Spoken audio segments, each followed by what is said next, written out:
terrible, terrible myths.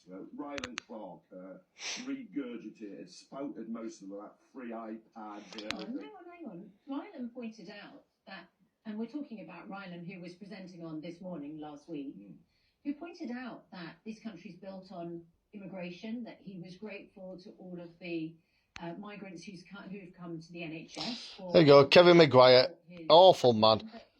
Accused everyone in the country of being racist if you don't agree with his opinions. He's taking off telly, taking off his little perch. These people are, and I have to say, Kevin, it is the duty of government, as the government itself would acknowledge, that we control borders and we do not just welcome everybody if we don't know who they are. And I think Rylan's message struck a chord with a lot of people who said, we're also concerned. He was concerned about illegal routes. He did not want it to be an anti-migration message. He also, Susanna, regurgitated a load of myths and lies. And let's not ignore that. What were the myths and lies? See if he'll put some refugees up in his own house, or so-called asylum seekers, whatever. Myths and lies have gone mainstream, and we've got to challenge. What people are concerned about is that we give a lot of support to people who are here illegally, that is not given to other people. Well, other people do get support. You get benefits. What a complete tosser. You get council and social housing, and yes, there's 1.3 million people on social waiting lists. But you prefer to give it homes to other people first from other countries. I think it's been consistent for a long time. Rylan also pointed out we have a massive homelessness problem. The government itself acknowledges there's not enough housing. So I just think to just say that what Rylan said was outrageous, regurgitating propaganda was lies. I pointed out where he did. He spoke up for a very, very, very decent, silent majority who are deeply concerned about the numbers coming in, and we don't know where these young men are from. No. We don't know what motives are in their heart either, and it's not racist to be concerned about that. He wasn't racist in saying. And this is another myth that needs challenging, that somehow they're disproportionately likely to be sex offenders and rapists and jail. Rylan didn't say that. He didn't say that. He did it. We're not. But how do we know? And people come illegally and we're not processing them quickly and we're not able to deport them. How do we know who they are? Somebody who can trace their roots back to William the Conqueror. What a load of shit this man talks. You don't really know who they are. You don't know who the parents are of kids in schools. Look, I mean, we can create.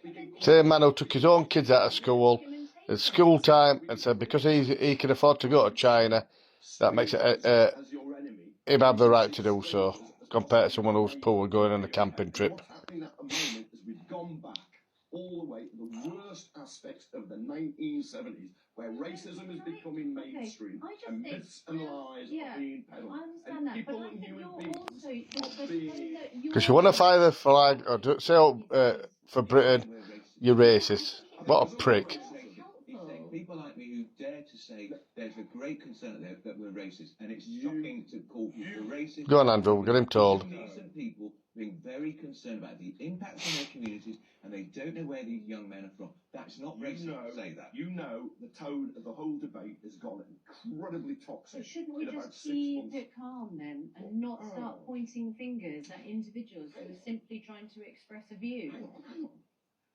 You're giving him a clean bill of health when he was fact-checked and shown to be absolutely wrong on a whole load of points. This is it. But you said one point, which is iPads. You don't believe that illegal immigrants are given free iPads? No, he gave it this idea that it was all El Dorado. And it's not El Dorado. No, I think that what he was trying to reflect... we can keep having this conversation. I think what he was trying to reflect was a view... Yeah, same as you're happy to keep bringing... What the inherited of Conservatives? What an arsehole. Otherwise, why did the Home Secretary introduce a measure yesterday about refugee families? The pull factor is people want to come here and start a new life. And the Mayor of Calais has said that Britain has to deal with the pull factor. So bollocks is keeping out of it. We are, and Maguire hates the expression, Another waste of space.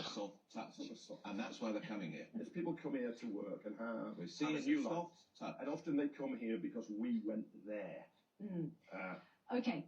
So, I think we have to distinguish between people's legitimate concerns and worries. Yes. asylum seekers, the uncertainty it creates in communities, Absolutely. and also the fact that our borders don't seem to be able to be managed from those individuals, and we know who they are, who are using this to go back to an agenda which they've been on. I fought in the constituency I was in against the British National Party, and that kind of white-based racism is very dangerous and insidious, and you have to distinguish yourself from that if you're going to make the arguments which express people's legitimate concerns about not being able to control our border. And if you align those things, that's when it becomes dangerous, and as Kevin said, that's when it becomes racist.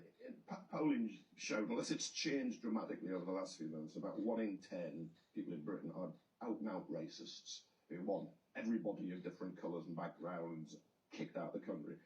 Other people have lots of concerns, and those concerns are across a spectrum. If you look at the people and you listen to the people who were outside the Bell Inn in Epping, there were some people with genuine concerns who were good people. And then you had others going along who were just deliberately pouring petrol on the fire to stoke up resentment and exploit those concerns. And if you look at Elon Musk's tweets for the last few days, you can see a lot of petrol being poured on a lot of fire. Of course, and it's where I think the tone and the facts. Well, there you go. Get rid of the arsehole off the telly.